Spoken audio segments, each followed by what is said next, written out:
sit down and think about it, what is the best day of the rugby league season now? I think a lot of people would jump to grand final day, but realistically, your team's probably not in the grand final unless you're a Penrith Panthers fan. So then you go, okay, well, what's a game that's exciting and your team's always in? So, you have the start of the season, round one. Is that the best day of the year? Well, I think I can do one better. State of Origin, your team's always playing in it, and it's a much bigger game than round one. So then you go, okay, game one Origin, it's the first Origin game.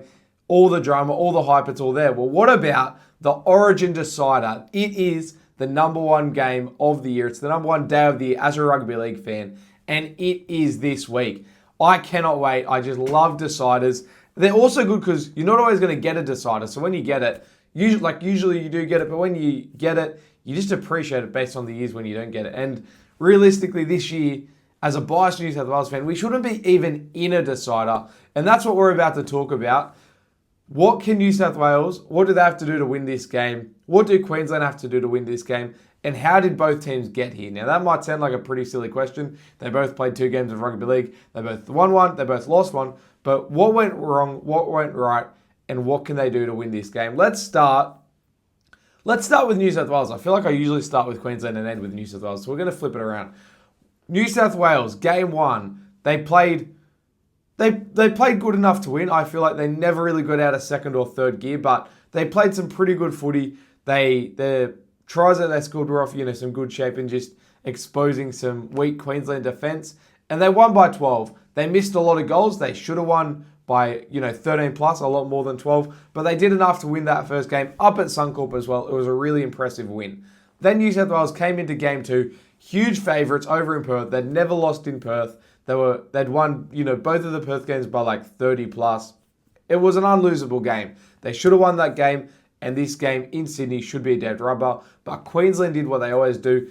And, to be honest, I don't even know if game two was Queensland doing what Queensland always do. I think it was more so just New South Wales going away from what should have worked, just really losing themselves in that game, maybe overplaying their hand or getting a little bit too excited early. And New South Wales bottled that second game.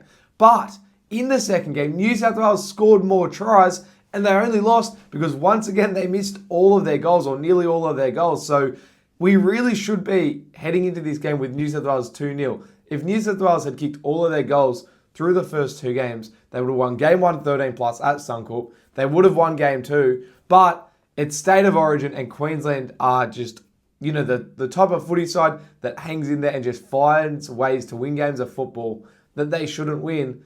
And we're here at a decider. So how did Queensland get here? Well, as we just said, they lost game 1 in their own backyard. They bottled it completely. Should Queensland have won game 1? I think New South Wales are favourites anyway, but when Queensland lose at Suncorp, it's a big deal because they rarely lose at Suncorp. They head over to Perth, game 2, backs against the wall, not given a chance. Aaron Woods has gone on radio and called Billy Slater a grub, and that's all the headlines all week. It's not about how much Queensland suck. It's not about how much Queensland are going to lose this game by, and how all the changes Billy Slater made as well. He made a few drastic changes heading into that second game, a few brave decisions.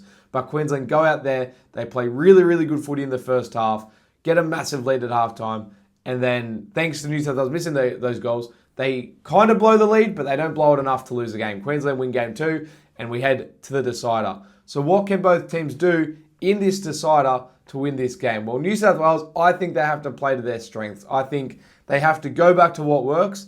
Their strengths for me is Nathan Cleary at halfback, and then their strike centers. I feel like in game 2, Nathan Cleary, he was playing through a groin injury. His kicking game was basically absent. He had a kick out in the full, and he just didn't kick as good as he normally kicks. And especially with Jerome Luai at 5'8", I think Nathan Cleary has to step up and he has to kick better. If he's still carrying that groin injury, he shouldn't be in the team. I'm really hoping that as a New South Wales fan, I'm really hoping he's not still carrying that injury because Nathan Cleary needs to kick well if New South Wales are to win this game, especially when Luai isn't going to do much of the kicking. Or Luai might do the kicking, but he's not known for his kicking, all right? Cleary's the kicker. He needs to step up and either push through that injury or that injury better be gone. Their strike centers, they're not getting enough ball. Latrell Mitchell and Stephen Crichton are not getting enough ball through game 1 and game 2. Those are the strike weapons, especially Latrell Mitchell, who in my opinion has had a pretty average series so far. Stephen Crichton's had some good moments, especially defensively, but Latrell Mitchell, he's been pretty quiet in attack and defense. I think New South Wales need to get those two players some early ball, and I think Latrell Mitchell really needs to impose himself on this game more. I think if New South Wales can get those guys some ball, and if Nathan Cleary can kick well and really get his fingerprints on the football early, and get his fingerprints just on the game generally, I think New South Wales can't lose this game. But they have to go back to what worked in Game 1, and they have to execute a little bit better than they did in Game 1. In Game 1, as I said earlier, they didn't get out of second or third gear.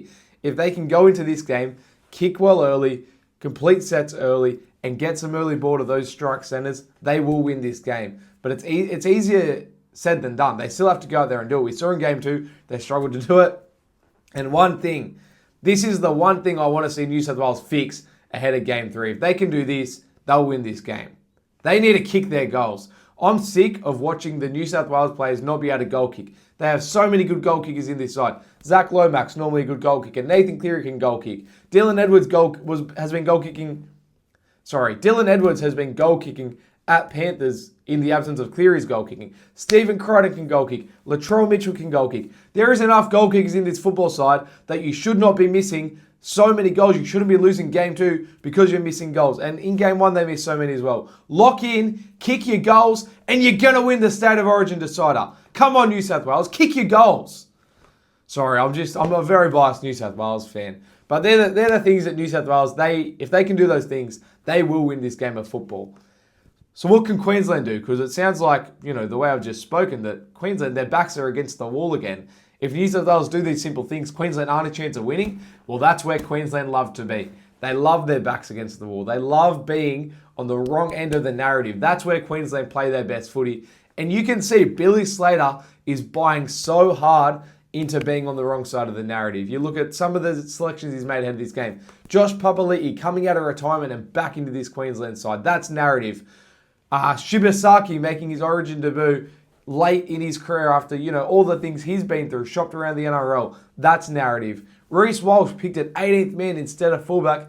Hamaso Tabuai-Fidow is playing his third position in Origin in 3 games. That's narrative. Billy Slater wants his team's backs against the wall. And there's even some off-field stuff. I'm not going to go into it, but, Cameron Munster's got a bit going on in his personal life. That's backs against the wall. This is where Queensland like to play their footy. They're going down to Sydney for an Origin decider. Billy Slater is licking his lips because he knows what is a Queenslander. It's somebody that goes down to Sydney in a Game 3, in a decider, and they come away with the shield. That's what Queensland do. That's what scares New South Wales fans because we all know that that's true. So that's where Queensland are going to be playing their good footy. But in the game, what do they have to do? Well, I just think they have to stop the centres. It's basically, we talked about essentially New South Wales' strengths. There's a saying, your biggest strength is also your biggest weakness. And if Queensland can shut down New South Wales' biggest strengths in the centres and Nathan Cleary, if they can kick pressure Nathan Cleary, really trouble him with the injury he's carrying as well, attack that leg, then New South Wales are cooked. They're not going to win because if they don't have their biggest strength, what do they have? Like, there is strike in other parts of the field, of course, don't get me wrong. But I feel like if Queensland can shut down Stephen Crichton, if they can shut down Latrell, and if they can stop Cleary kicking well, I think Queensland will win this game. I think as simple as New South Wales' game plan is to win the game where it's kicking well with Cleary and getting early ball to those centres, Queensland's game plan is just as simple. Shut down those centres and pressure Nathan Cleary. Don't let Nathan Cleary impose himself on the game. And then from there, Queensland is just going to Queensland their way to victory. It might sound cliche, it might sound dumb, but that's what Queensland are going to do. They're just going to do what they always do. They're going to be down by 10 points with 15 minutes left, and they're just going to somehow turn around and win the game. I'm not saying that's going to happen, but I'm saying if Queensland will win, that's what's going to happen. That's where Queensland like to be now. I think the fact that Josh Papali'i is in this side, it's going to lift their spirit. The fact that you got, Shibasaki coming in on his debut, that's going to lift their spirit. I'm scared of the vibe and the culture and the chemistry of this Queensland team. I really think it could be special. We saw what worked for them in Game 2, and if they can stick to that and they can score those quick, fast points again, New South Wales, they could be left a little bit rattled, and it could be, a really, really entertaining game of football. I'm really excited. I personally think, if I have to give my personal opinion on how I think this game's going to play out, I think that it's actually going to be a very defensive game 3. I think we've seen glimpses of attack from both sides, especially in game 2, lots and lots of points. I think this game 3 is going to be really, really tough and really, really defensive. If you remember a couple of years ago, there was a decider where there was like HIA after HIA after HIA. I think it was the Ben Hunt charge down decider, because both teams were just so out to get each other. And I think this one's going to be similar. It's going to be really defensive, lots of big hits, lots of contact, possibly seeing some 18th men get activated as well. And yeah, I think this is going to be a really defensive game of football. And I think, as biased as I might sound, I do think New South Wales will win this game, but I think it could be one for the ages. I'm going to go New South Wales to win, definitely 1-12, even just like 1-6. I think New South Wales, honestly, I can see it being a 2-point game. I think New South Wales win in a very, very tight one. And if you're looking to back some try scorers, it can be tough in tight, low-scoring games. So I'd be going with the safe options, I think. Obviously, Hammer's been moved to fullback, but the bloke scores tries in Origin, so you could look to Hammer. I think Latrell Mitchell hasn't scored a try through this Origin series, but if New South Wales are to score points, they're going to be getting Latrell and Critter early ball. So I'd be looking to Latrell. And I think Zach Lomax, I think Critter can, draw a bit of attention and get the ball out late to Zach Lomax. And Nathan Cleary, I think he has to step up in an Origin game. I think Cleary to score a try, I think there could be a little bit of value there. And I think man of the match, I think Cleary's a favourite at the moment, but the man of the match kind of has to be Cleary if New South Wales are going to win. I think it's time for him to step up and own an Origin. If it's not going to be Cleary, I've said all series that Latrell's due for a man of the match, and he hasn't done anything. But Latrell, I just feel like if he can get into the game, it could be him. I'll give you a real smoky, and wingers never win these things, but Brian To'o, man of the series, I think he was man of the match game 2 for me. Game 1, he was right up there. I think Brian To'o could be the first winger. I assume it'll be the first winger to win a Wally Lewis medal. You have to fact check that one, but I think there's plenty of value in Brian To'o to be man of the series and win the Wally Lewis medal. So, yeah, I just feel like he played really well in game 1. Wasn't man of the match game 1, but played really, really well. Game 2, in a losing side, he was man of the match, in my opinion, scoring tons of tries, lots of meters, doing what Brian To'o does best. And so in this game 3, if he can score a couple of tries and run for 1,000,000 meters like he always does, I think he's a huge chance of winning that Wally Lewis medal, and there'd be plenty of value there. So, yeah, Brian To'o, that's one to keep your eye on, but that's pretty much it from me. I just think at the end of the day, whether you're a New South Wales fan, whether you're a Queensland fan, sit back and enjoy this football. The quality of football through games 1 and 2, in my opinion, hasn't been at that Origin standard. I think this game 3, it's going to be at that standard. I think it's going to be a really, really good game of football. One for the purists, I think. I don't think it's going to be as entertaining as game 2 was. I think in terms of, points being scored and stuff, I just think it's going to be a really tough, defensive game of Origin football, and rugby league purists, that's what you love. So at the end of the day, whoever wins, just enjoy your football. It's the last decider we have for the year, I think. Sometimes we sort of take Origin for granted and it ends, and then we're just like, we have to wait till next year for Origin. So sit back, enjoy this game, enjoy your Origin football.